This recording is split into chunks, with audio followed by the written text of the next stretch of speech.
Welcome back to Linda's Pantry, and as you requested, there was an overwhelming amount of people that wanted to see this particular video. Now, I dug this 12-inch Dutch oven out of my shed, and I was kind of disappointed, even though it's been out there for like 5 or 6 years, I think 5. I didn't expect to see any rust on it because we live in such a dry climate, but we do have moisture in the air once in a while. And depending on if I stored it or my husband stored it and what condition, you know, all the factors come into play. Now, I've already rinsed the bottom part out. It had some dust and, you know, but there is some rust along the inside here, and I'm going to bring you in close so you can see while I'm putting the seasoning on. And there's a couple of ways, and you can see all the dust on the top. I'm going to wash this off, and just hot water, no soap, no nothing. If you feel like you need to scrub anything, go ahead and scrub it with a scrub brush or a green scrubby. I didn't feel a need. It does have a few spots of rust on the outside and on the inside and on the underneath of the lid. So we're going to go ahead and we're going to get this cast iron re-seasoned. And periodically, I have to do this with the ones that I use all the time even. I do a little bit of seasoning every time I cook, actually. So, but this route, I'm going to use bacon grease. And so I've just cooked up a pound of bacon. Darn it. And I'm going to use the fat off that. Now, a lot of people will put this in a hot oven first, let the pores of the Dutch oven open, and then come back and put your oil on. I'm not going to do that because this is heavy and it's hard to handle. I want to get it greased down first, and then we'll put it in the oven, and if I have to go back over it, I'll go back over it. But for now, that's how we're going to do it. So I'm going to get this washed off, and we'll be ready to bring you in close, and we'll grease this up. Okay guys, so I hope you can see the rust. I can see it in the viewfinder. It's got a little bit of rust right there, and there's bits and pieces inside the pan as well. And so what I'm going to do is I forfeit a clean rag. You don't really want dust on this, so using paper toweling is going to be a little hard. Pour a little bit of your fat in the pan and on your lid. And if it was a deep, kind of an eroding rust spot, I would go ahead and take a wire brush and brush that, but it's not that bad. So get some more fat on your rag. And really give it a nice coating. You don't want it pooling anywhere, but you want a nice coating. So I've got the inside of my lid done, and it's already better. Preheat your oven to 500 degrees, and it's going to go in there, and it's going to smoke, and it's going to burn off any excess oil, and it's going to start to season. And we're going to build this seasoning up more than one time. Go ahead on the inside of your pan, same thing. Get this all greased up.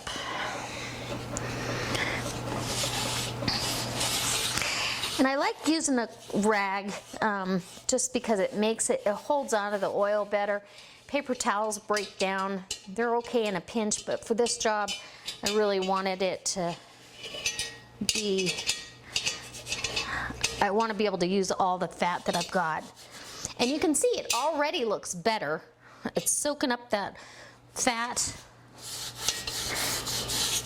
And we can build that patina back up on this Dutch oven, because I have a sneaking suspicion I've got a lot more recipes ahead. I'm getting requests every day.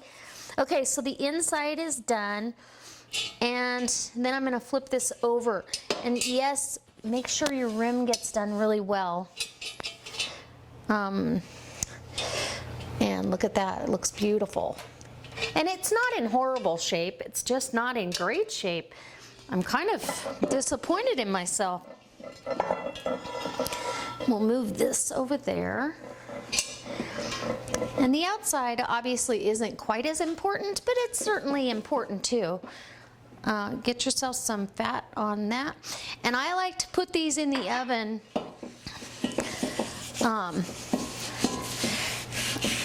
upside down first, because any fat that's on the inside won't pool in the bottom of your vessel. And then for the second time around, I'll go ahead and after I get in there and oil it again, I'll go in there and turn it. But get every little nook and cranny that you can get into all the way around. We want to make this thing look brand spanking new. And it's just going to be fantastic. All right, I'm going to finish this job and we're going to get it in a 500-degree oven. I'll let you know how long it takes, but you really, you want to open your windows because you are going to get some smoke. It's going to burn off that fat, and once you know it's burnt off, then you can add another layer, and it'll soak into the pores of this cast iron and create a patina that is a non-stick finish. So, all right, guys. Okay, guys. So I'm actually opting to do the lid on top of the stove, which is how I do my other Dutch oven lids, right on top of the stove, and it gives them a beautiful finish. I mean, you could fry eggs on that. And I treat the underneath the same way. So once you get your oven really hot, you get your cast iron in there, I turn it back down to 375. It's going to get plenty hot enough, and it takes anywhere from 35 minutes to an hour, depending on how many times you're going to add oil to it. So if I wanted to add more fat to this, I just take a brush. Now you can see it's smoking hot. It's going to burn off the excess, and well, it's going to burn off some of it, but it's going to add to that patina. And I'm going to wipe off any excess. And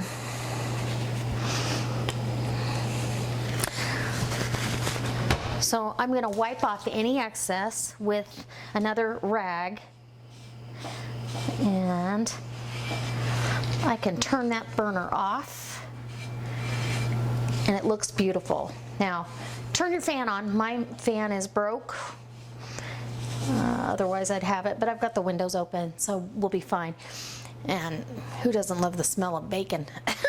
Anyway, then after it cools down a little bit, I'm going to flip it, and I'm going to do the same thing to the top side. Because, well, actually I don't even have to have it cool, because it's pretty easy to manage the lid, a whole lot easier than the big cast iron inside. So we know it's screaming hot, right? Give it a nice coating. And the oil, this would be the second layer, because we already had a layer on it, if you remember right. So now we're putting that second layer. The first layer is already burnt off, or cooked off, or cooked on, however you want to look at it.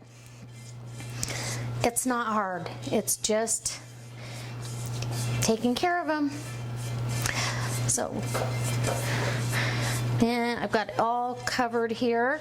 Now I'm going to take my rag and take any excess.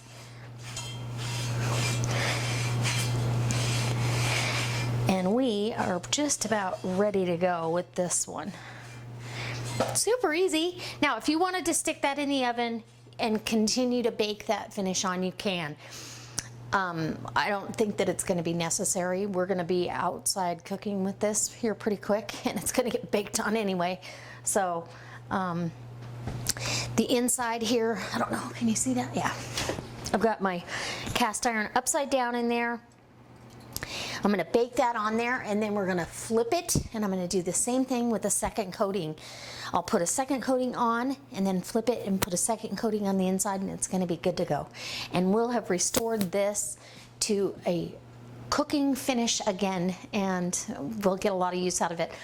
I need to get my 14-inch Dutch oven. I think it's either 14 or 16. It's huge. I need to get that one out because It's great for baking inside of another vessel, inside your Dutch oven, if that makes sense. So you could put your bread pans in there or whatever you might be baking. So we'll go ahead and finish this video for you, and I'll show you the end result. Okay guys, so the Dutch oven is done, and I'm super excited with how it came out. I feel like it's just beautiful. There's where there was a little bit of rust on the lid here. I'm going to keep working on that and just keep layering it up. But the inside of the Dutch oven came out absolutely perfect. We've got a nice patina on here. It feels great. It feels non-stick, so all that excess gets off of there, burns off. And there's a little bit of sticky residue on the rim, which is normal because anything that ran down and just kind of sits there. You wipe that off or wash that off with a green scrubby, you're good to go. It's gonna burn off, honestly, when you use it. But the rest of it is perfect. There's no sticky film. It came out really even. I'm very happy, and I can't wait to cook with it. So guys, I hope this inspires you to show you another way, because you can do this outside. You can season your Dutch oven over an open fire. You could do it on your barbecue. Today it was just easier to do it in the oven. So hope it inspires you to go ahead and start Dutch oven cooking. Enjoy the great outdoors, whether it's cold or not. I'm gonna get ready to do a cook right now, and it's chilly out. But put a coat on, come back in the house, and it's kind of like your outdoor crock pot, or you put a casserole in the oven. It's easy. All right, guys, I hope you're enjoying these videos. And as always, leave me a comment and let me know what you think. And if you're doing any Dutch oven cooking, because I know a lot of you have already purchased one and are starting to get busy with these. So I'm glad that this could be an inspiration, and I hope it helps. All right. I can't wait to see you next time for another delicious recipe. And if you're not a subscriber, hit subscribe so you get notified whenever I upload. And let's get this beauty to work.